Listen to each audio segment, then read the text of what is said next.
Hey, it's Andrew here, Tried and True Home Loans, Rise Realty. What I want to talk about today is a simple comparison of what prices look like. So I combined both the average sales price and the median sales price for the last 10 years. As of April 2024, our home prices in San Diego County have been the highest they've ever been. The reason behind this is inventory.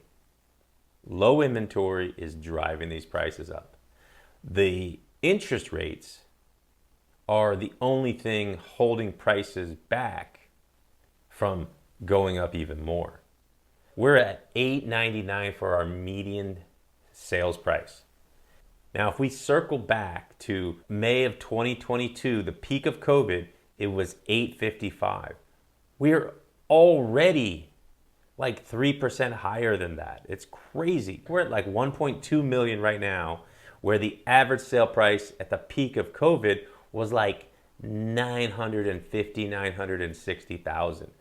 We are so far ahead of those in just 2 years. The only thing that makes any sense at all is the lack of inventory, because rates have been in the 7s and 8s. And the comparison of 2022, rates were in like the 3s. If you're interested in doing anything at all, please reach out.